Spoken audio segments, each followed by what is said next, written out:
오늘 본문 말씀은 로마서 1장 18절에서 32절입니다. 제가 가지고 있는 성경은 신약 240페이지입니다. 로마서 1장 18절에서 32절 말씀, 로마서 18장에서 32절 말씀 우리 교독하도록 하겠습니다. 제가 18절, 여러분 19절 우리 교독하겠습니다. 하나님의 진노가 불의로 진리를 막는 사람들의 모든 경건하지 않음과 불의에 대하여 하늘로부터 나타나나니 이는 하나님을 알만한 것이 그들 속에 보임이라. 하나님께서 이를 그들에게 보이셨느니라.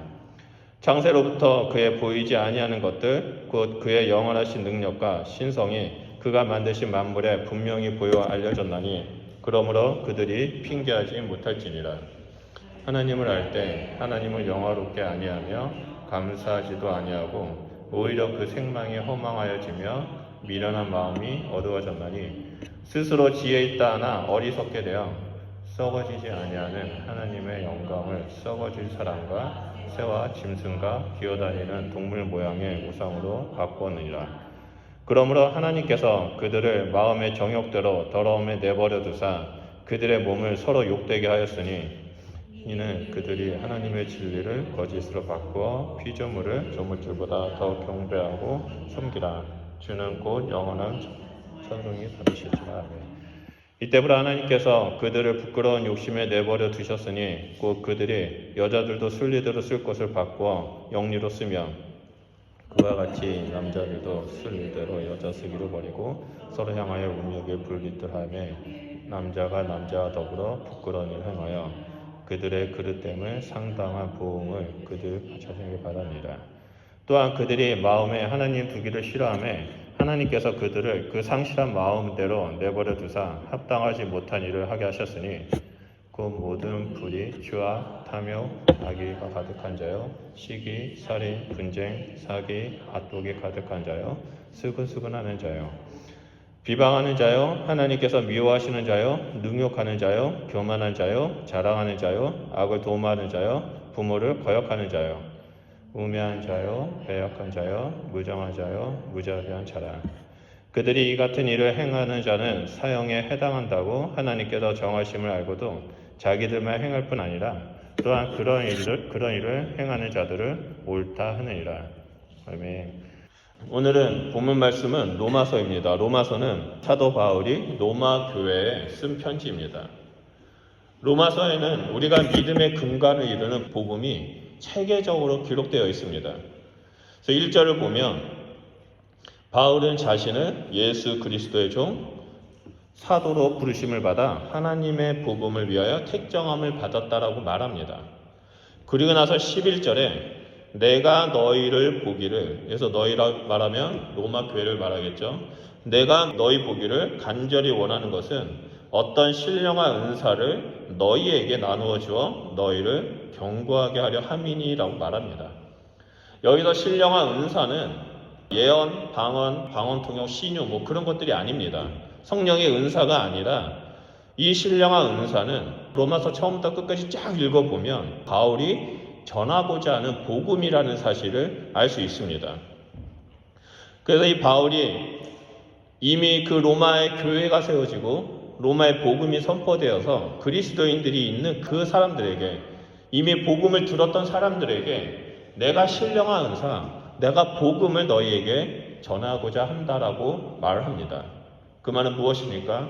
아무리 구원받았다 할지라도 거기서 멈추는 것이 아니라 구원받은 백성이라 할지라도 끝까지 복음을 듣고 복음에 대해서 깨달아야 되고 복음을 받아들여야 한다는 것을 이 말, 신령한 은사를 주어 경고케 하려 함이다라는 말을 통해서 알 수 있습니다. 바울은 그러면서 아주 친절하게 자기가 전하고자 하는 신령한 은사, 즉 복음이 무엇인지 16절과 17절에 기록해주고 있습니다. 그래서 이 로마서를 16절과 17절 말씀을 보면서 그 관점으로 로마서를 보면 우리는 로마서를 충분하게 이해할 수 있습니다. 이 16절과 17절은 로마서의 핵심 구절이기도 하고 중요한 구절입니다. 그러니까 우리 한번 이 구절을 같이 한번 읽어보도록 하겠습니다. 시작. 내가 복음을 부끄러워하지 아니하노니 이 복음은 모든 믿는 자에게 구원을 주시는 하나님의 능력이 됩니다. 먼저는 유대인에게 그리고 헬라인에게로다. 복음에는 하나님의 의가 나타나서 믿음으로 믿음에 이르게 하나니 기록된 바 오직 의인은 믿음으로 말미암아 살리라 함과 같으니라. 아멘. 이 말씀을 보면 바울이 로마에 있는 성도들에게 전하고자 하는 복음의 특징 세 가지가 나옵니다. 그것이 뭐냐면 바울은 복음을 부끄러워하지 않는다는 것이고요. 그러니까 이 복음은 부끄러워하지 않는 복음이라는 것과 이 복음은 두 번째죠. 복음을 믿는 자들에게는 구원을 주는 하나님의 능력이라고 말합니다. 그리고 세 번째로는 복음 안에는 하나님의 의가 나타나서 믿음에서 믿음으로 이르게 한다라고 증거하고 있습니다. 한마디로 복음은 구원을 주시는 하나님의 능력이라는 거죠.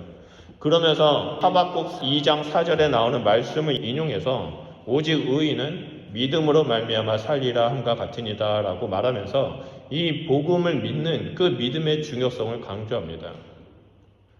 복음을 믿는 그 믿음의 중요성이 왜 강조하느냐, 바울은 왜 이렇게 이 복음을 강조하고 믿음을 강조하는 내용이 왜 강조하는가에 대한 그 이유가 바로 오늘 본문 말씀에 이어서 나옵니다.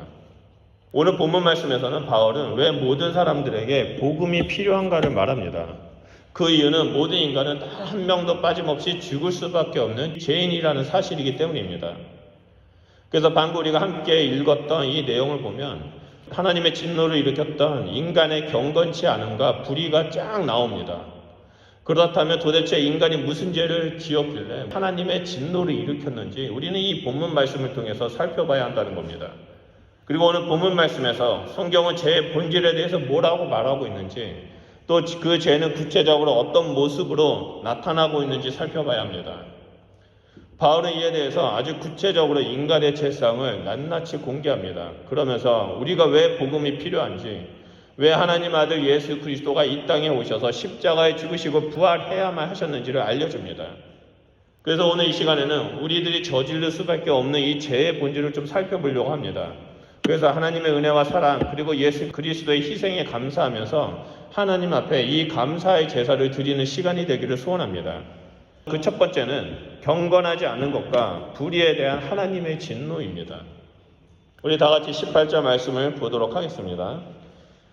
하나님의 진노가 불의로 진리를 막는 사람들의 모든 경건하지 않음과 불의에 대하여 하늘로부터 나타나나니, 아까 우리가 함께 읽었던 17절에서는 분명히 복음에는 하나님의 의가 나타나서 믿음으로 믿음에 이른다라고 말하고 있습니다. 그리고 방금 읽었던 18절에서는 하나님의 의가 나타날 수밖에 없었던 이유, 하나님의 진노가 나타날 수밖에 없는 상황이 벌어졌기 때문에 하나님의 의가 나타날 수밖에 없다라고 말하고 있습니다. 우리가 다 아는 것처럼 하나님의 대표적인 속성, 하나님의 대표적인 그 성품은 거룩입니다. 하나님은 자체가 거룩이시죠. 그래서 하나님은 스스로 인간들에게 알리셨을 때 내가 거룩하니 너희도 거룩해라 라고 말씀하실 정도로 하나님은 거룩 자체이십니다. 그 거룩하신 하나님 앞에서 죄는 진멸되어야 될 대상이고, 죄는 하나님의 진노를 불러일으키는 그런 것들밖에 되지 않습니다. 바울은 18절에서 하나님의 진노가 나타난 이유에 대해 크게 두 가지로 말하는데, 하나는 경건하지 않음과 또 하나는 불의에 대하여입니다. 이 두 가지가 진리를 가로막는 죄의 본성이라고 말합니다. 여기서 경건하지 않음은 하나님을 떠나 우상 숭배하는 모습이고, 여기서 불의는 자신과 사람들 관계에서 죄를 범하는 모습입니다. 결국은 죄의 본성은 하나님과 나와의 관계가 깨어진 거고, 나와 이웃과의 관계가 깨어져 버렸다는 것입니다. 그렇기 때문에 예수님이 이 땅에 오셔서 우리에게 새 계명을 주셨을 때, 이 깨어진 관계를 회복시키기 위해서 새 계명을 주셨을 때 하나님을 사랑하고 이웃을 사랑하라라고 말씀하셨던 겁니다. 사람들은 하나님의 진리를 거짓된 것으로 바꾸어서 피조물들을 경배하고 섬깁니다. 그 결과 하나님께서는 그들의 마음의 정욕대로 더러움을 내버려 두게 하시고 결국 불의를 행하게 하십니다. 즉 자식뿐만 아니라 다른 사람들에게도 여러 가지 죄악을 행하게 만들고 그들의 몸을 서로 욕되게 만들어버립니다. 하나님은 이러한 죄의 본성이 진리를 가로막는 것에 대해서 분노하고 계십니다. 여기서 이 오늘 본문 말씀에서 진노라는 단어가 나오는데, 이 진노는 한순간 확 튀어나오는 분노의 감정이 아닙니다. 갑자기 열이 받아가지고 뚜껑이 확 열려서 그 분노의 감정이 확 튀어나오는 것이 아니라, 이 진노는 헬라어로 오르게입니다. 헬라어로 오르게 있는데 오르게는 이 죄에 대해서 순간적으로 분노하고 폭발하는 것이 아니라 이 죄에 대한 감정, 이 분노가 차곡차곡 쌓여가는 것을 말합니다. 차곡차곡 쌓이다가 결국에 그 끝에까지 이르러서 하나님의 진노의 심판이 나타나게 된다는 것을 말합니다. 이 오르게라는 진노의 단어만 봐도 하나님께서 우리 인간들을 믿음으로 의에 이르도록 오래 참고 기회를 주시는 것을 알 수 있습니다. 하나님은 이 진노가 하나님의 그 마음 가운데 쌓였지만 바로 심판하지 아니하고 계속 오래 참습니다. 우리를 구원하시기 위해서, 우리를 의롭게 하시기 위해서. 하지만 사람들은 계속해서 하나님을 버리고 경건치 않고 불의를 행합니다. 그래서 하나님의 진노의 심판이 나타납니다. 성경을 보면 하나님의 진노의 심판이 나타나는 내용들이 많이 나타납니다. 아담과 하와가 불순종했을 때 사람은 사망에 이르고 땅은 저주를 받는 심판을 받게 됩니다. 그리고 대홍수의 심판도 기록되어 있고 광야에서 끊임없이 불순종하는 이스라엘 백성들에게 하나님이 심판하는 이야기가 기록되어 있습니다. 그리고 또 불순종해서 바벨론 포로로 끌려가고 또 AD 70년에는 그 예루살렘 성전이 무너지는 정도로 계속해서 사람들에 대한 하나님의 진노의 심판이 나타나는 것을 볼 수 있습니다. 이렇게 성경에 기록된 심판의 내용 중 우리가 중요하게 받아야 할 것이 있습니다. 그것은 신랑 대신 우리 주 예수 그리스도께서 이 땅에 다시 오신다는 겁니다. 그래서 믿는 자들, 복음의 능력으로 하나님의 의에 위하여 믿음으로 이루는 자들은 혼인잔치에 들어가게 되고 마지막 심판이, 이 꺼지지 않는 유황불의 마지막 심판이 곧 나타나게 된다는 겁니다. 이것이 바로 우리가 깨어 있어야 하는 이유입니다. 내 삶에는 과연 경건하지 않음이 있는가? 불의를 행하는 삶이 있는가? 우리는 끊임없이 말씀을 기준을 삼아서 우리의 삶을 되돌아봐야 하고 복음 앞에 서야 합니다. 그럴 때 복음의 능력, 하나님의 의가 나타나서 우리를 믿음으로 이르게 할 것입니다. 두 번째로는 하나님을 마음에 두기 싫어하는 죄에 대한 하나님의 진노가 나옵니다. 우리 28절 말씀을 다 같이 보도록 하겠습니다. 또한 그들이 마음에 하나님 두기를 싫어하며 하나님께서 그들을 그 상실한 마음대로 내버려 두사 합당하지 못한 일을 하게 하셨으니, 방금 읽었던 구절을 보면 경건하지 않고 불의를 행하는 사람들의 특징이 하나님을 마음에 두기 싫어한다는 겁니다. 죄의 시작은 인간의 판단 가치 안에서 하나님을 제외시켜버리는 겁니다. 내 생각에서 하나님의 뜻을 제외해버리고 내 생각대로 사는 것이 바로 죄의 시작입니다.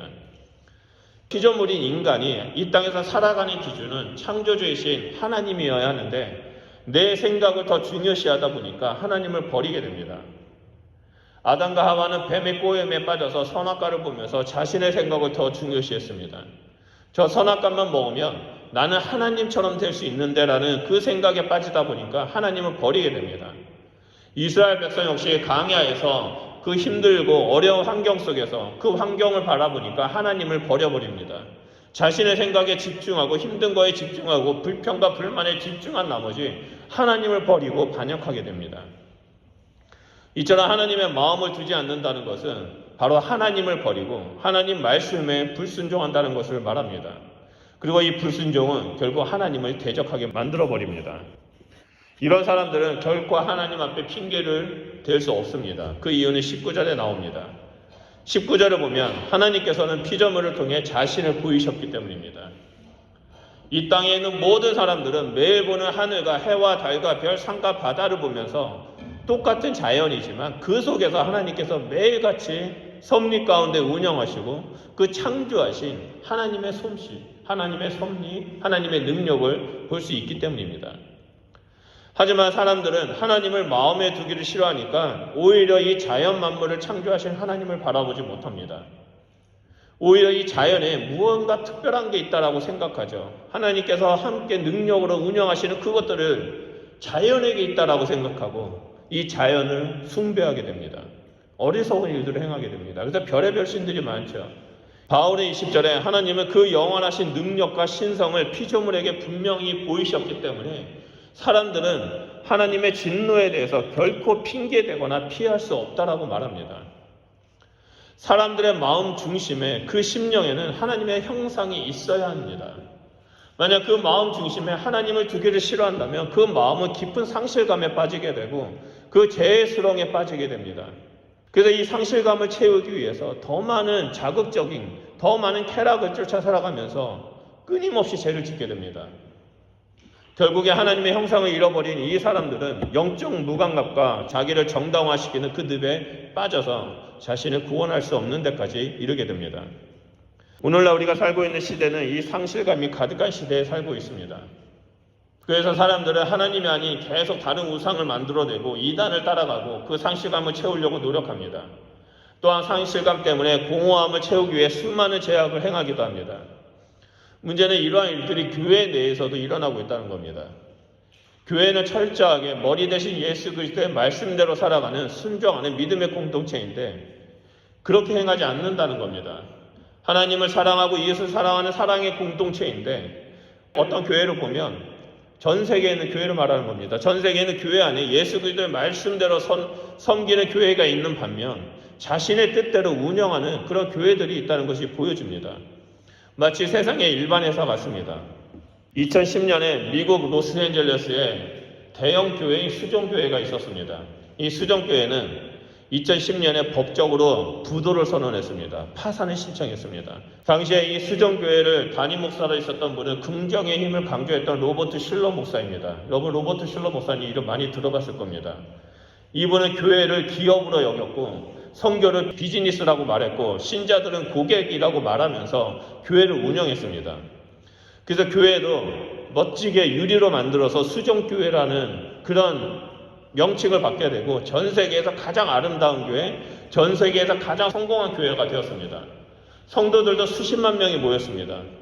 그리고 전 세계 목사님들이 이 수종교회에 와서 교회를 기업으로, 선교를 비즈니스로, 신자를 고객으로 여기는 그 운영 방식을 배우면서 롤 모델로 섬기고 자신의 교회를 돌아가 그대로 적용을 했습니다. 하지만 이 교회가 창립한 지 55년 만에 1,200억 갚지 못해서 법원에 파산 신청을 합니다. 그리고 망해버렸습니다. 여러분 왜 이런 일이 있습니까? 그것은 바로 하나님을 마음에 두지 않았기 때문입니다. 교회의 머리는 예수 그리스도인데 예수님의 뜻대로 하나님 말씀대로 운영해야 되는데 그렇게 하지 않고 내 생각 중심, 그 세상의 가치관대로 운영했고 자기가 주인 된 삶, 자기가 운영을 했기 때문에 이런 일들이 일어난 겁니다. 우리가 이 땅에서 신앙생활을 하면서 가장 경계해야 할 부분이 바로 내가 중심된 삶을 살아가는 것입니다. 내가 주인된 삶은 나 자신을 우상으로 만들어버립니다. 이러한 자들에게는 결코 하늘로부터 오는 하나님의 진노를 피할 수가 없습니다. 오늘 본문 말씀에서 그렇게 경고하고 있습니다. 마지막 세 번째로는 정욕의 노예가 되는 죄에 대한 하나님의 진노입니다. 29절에서 31절 말씀을 보도록 하겠습니다. 우리 다 같이 읽겠습니다. 시작.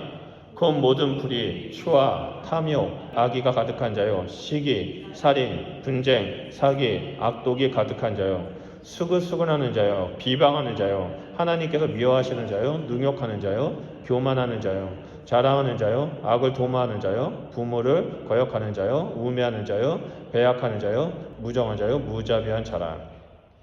네, 방금 읽었던 말씀을 보면 정욕의 목록들이 기록되어 있습니다. 사람들은 하나님을 버리고 자신이 원하는 삶을 살면 행복할 것이라고 생각합니다. 마치 아담과 하와가 선악과 나무를 먹으면 하나님처럼 될 것이라는 그런 착각에 빠진 것과 같습니다. 마음의 중심에 하나님이 없으니까 의로움이 무엇인지를 모르게 됩니다. 그래서 그 의로움과 전혀 상관없는 죄를 향해 달려나아가게 됩니다. 그래서 어리석은 미련한 자가 되어서 이 정욕만을 쫓아 살아가게 됩니다. 그 마음에 하나님이 없는 그 사람들의 마음에 이러한 열매들이 나타난다는 겁니다. 그래서 쾌락을 위해서 성적인 타락에 빠지게 되고 상실한 마음 가운데 온갖 거짓된 것들이 채워지고 불의한 모습이 나타납니다. 그 모습들이 방금 읽었던 29절에서 31절의 목록입니다. 이 목록들을 하나하나 살펴보면 불의는 의롭지 않은 행동을 말합니다. 의롭지 않은 행동들이 그렇다면 뭐냐? 그 뒤에 나오는 수많은 것들, 추악, 탐욕, 악의, 이런 모든 것들이 다 불의에 해당되는 것입니다. 또한 추악은 쾌락을 추구하는 악한 행위입니다. 쾌락을 추구하기 위해서 마약을 하고 성적인 것에 빠지게 되고 이런 것들이 바로 추악입니다. 탐욕은 욕심입니다. 바울은 골로새서에서 이 탐심을 우상 숭배라고 말했습니다. 악의는 사람들에게 의도적으로 피해를 주는 것이고, 시기는 다른 사람의 소유를 질투하고 나쁜 마음을 품는 것입니다. 살인은 말 그대로 사람을 죽이는 것이고, 예수님은 이 살인에 대해서 마태복음 5장 21절에서 22절을 보면 남을 미워하는 마음조차 살인이라고 말씀하셨습니다. 분쟁은 다툼을 일으키는 것이고, 사기는 자신의 이익을 위해서 다른 사람을 속이는 것이고, 악독은 다른 사람을 적대시하면서 해하려고 하는 마음, 수근수근하는 것은 뒤에서 다른 사람의 명예를 훼손하는 말을 하는 것이고, 비방은 대놓고 그 사람을 비난하는 겁니다. 또한 하나님께서 미워하신 자란 하나님을 미워하는 사람을 말합니다. 또한 능욕하는 자는 하나님께 거만한 자이고, 교만한 자는 다른 사람을 낮게 여기고 자기를 높이는 자입니다. 그리고 자기 자신을 자랑해서 칭찬받기를 원하고, 악을 도모해서 악한 일을 만들어내고 부모를 무시하고 거역하는 자가 나옵니다. 여기서 또 우매하는 자는 하나님에 대한 이해가 없는 자입니다. 배약하는 자는 신뢰를 저버리는 자입니다. 무정한 자는 하나님의 자녀를 낙태하거나 버리는 행위를 말합니다. 이렇게 수많은 죄악을 행하는 자들의 특징이 32절에 나오는데, 이들은 이 같은 일을 하면 사형을 행한다는 것을 하나님께서 정하심을 안다고 말합니다. 그런데도 행한답니다. 그리고 다른 사람들이 동일하게 나와 같이 이런 일을 행하도록 만들고, 그 사람이 그 일을 행하면 잘했다, 옳다라고 말합니다. 좋은 게 좋은 거지. 뭐 인생 한 번뿐인데 즐길 거 다 즐기자라고 다른 사람들까지 이 죄로 초청하고 죄를 행하도록 부추깁니다. 이런 일들이 2000년 전에 바울의 시대에 있었고, 오늘날 우리 주변에도 있습니다. 이들은 하나님으로부터 독립해서 스스로 자기 삶을 사는 것이 인간의 참된 자유라고 말합니다. 하지만 그들은 살아계시는 창조자 하나님의 자유로운 백성이 되는 것이 아니라 자신의 그 욕망의 노예, 죄의 종이 되어버립니다. 하나님을 떠난 인간은 결코 참된 자유와 안식을 누릴 수 없습니다. 이들은 선악에 대한 분별력을 잊어버리게 되고 자기 통제의 능력을 잃어버리게 됩니다. 하나님과의 관계가 깨어지고 사람들과의 관계는 파괴되고 스스로 멸망의 길로 들어가게 됩니다. 이러한 불의와 경건하지 않는 것을 막을 수 있는 것은 하나님의 진노의 심판밖에 없습니다. 이 땅의 그 어떤 우상도, 그 어떤 인간도 우리를 멸망과 영원한 죽음에서 건져낼 수가 없습니다. 오직 살아계신 하나님의 아들 예수 그리스도만이 우리를 구원할 수 있습니다. 하나님의 진노를 피할 수 있는 유일한 길이 바로 복음을 믿는 것입니다. 복음이 제시하는 구원자 되시는 예수 그리스도를 믿음으로 말미암아 하나님의 진노에서 우리는 벗어날 수 있습니다. 하나님의 진노를 피할 수 있는 유일한 길은 바로 예수 그리스도 십자가의 보혈 앞에 나아가는 겁니다. 오늘 함께 예배드리는 우리 성도님들은 지금 어느 자리에 있습니까?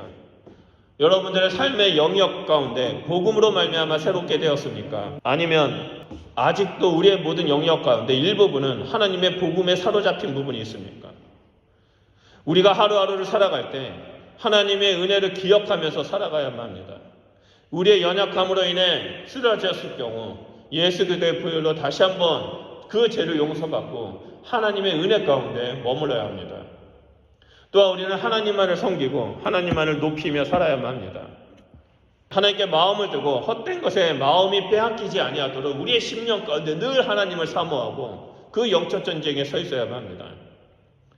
우리 마음의 중심에 하나님으로 가득 채운다면 우리는 이 세상의 그 어떠한 유혹에도 넘어지지 않고 하나님의 의가 나타나 믿음으로 믿음에 이르게 될 것입니다. 오늘 함께 예배드리는 우리 성도님들은 삶 속에 복음의 능력이 가득하길 축복합니다. 그래서 여러분들을 통해서 여러분의 가정에 있는 모든 가족들, 여러분이 일하고 있는 그 직장 가운데서도 그 복음의 능력을 흘려보내는 축복의 통로가 되시길 바랍니다. 우리 모두는 믿음으로 하나님의 자녀가 된 자입니다.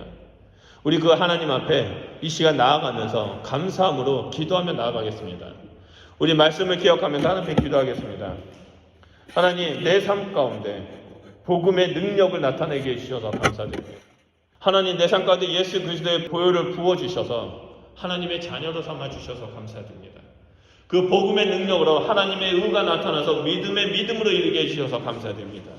하나님, 내 삶 가운데 아직도 어떠한 영역이 있다면 그 불의로 시작되는 수많은 죄악의 목록이 내 안에 아직도 조금이라도 남아있다면 주님 이 시간에 그것을 십자가 앞에 못 박고 나아가오니 그 영역 가운데도 복음의 능력이 나타나게 하시고 죄의 목록을 제거해 주십시오. 그래서 우리가 이 땅에 믿음의 의를 이루며 나아가는 주의 백성이 되게 하시고 우리의 삶을 통해 우리의 가족들도 또한 내가 속한 그 직장에서도 학교에서도 또한 내가 속하는 그 지역에서도 그 복음의 능력이 나타나 내 주변에 있는 모든 사람들 가운데도 복음의 능력을 흘려보내는 축복의 통로가 되게 해주십시오라고 우리 이 시간에 주여 삼청하며 기도하도록 하겠습니다. 우리 이 시간에 기도하겠습니다.